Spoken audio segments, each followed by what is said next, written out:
Par exemple, vos conducteurs savent-ils qu'ils doivent veiller à ce que la batterie de leur véhicule électrique soit constamment chargée entre 20 et 80%.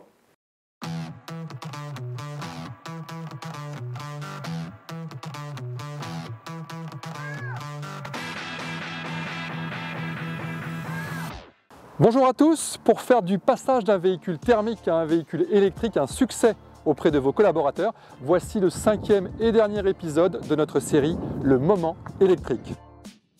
Cette transition représente plus qu'un simple changement d'énergie. C'est un véritable nouveau comportement qui doit être adopté par le conducteur, fait de nouvelles habitudes de conduite et de recharge. La transition ne s'opère pas de façon innée, c'est à l'entreprise d'accompagner ses conducteurs.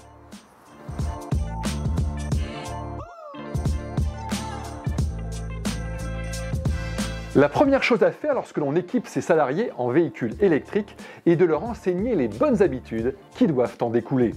Il est important d'aborder ici les notions de recharge. Par exemple, vos conducteurs savent-ils qu'ils doivent veiller à ce que la batterie de leur véhicule électrique soit constamment chargée entre 20 et 80%. En effet, maintenir la charge de son véhicule dans cette fourchette permet de préserver la longévité de la batterie en évitant un voltage inadapté. De même, savent-ils que le froid a une conséquence directe sur l'autonomie, mais aussi sur le temps et la consommation à la recharge de leur véhicule. En cas de basse température, on estime que l'autonomie à l'arrêt baisse de 1 km/h en moyenne. La puissance de recharge est également amoindrie en cas de froid.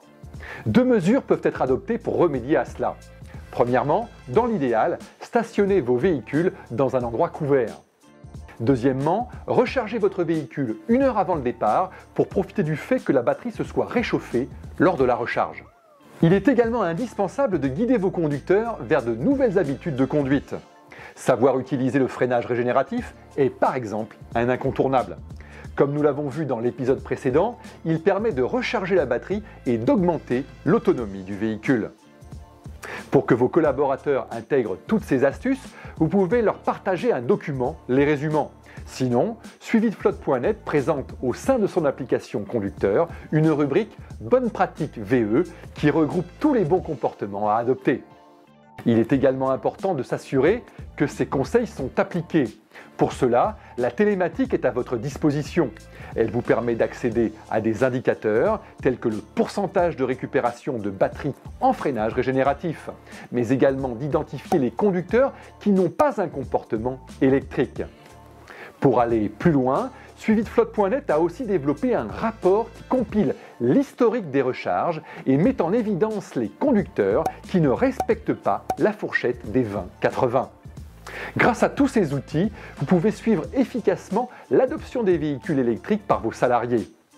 Merci d'avoir suivi ce 5e et dernier épisode de notre Moment électrique. J'espère que cette série vous aura été utile et qu'elle vous aura donné les clés pour passer plus sereinement à l'électrique.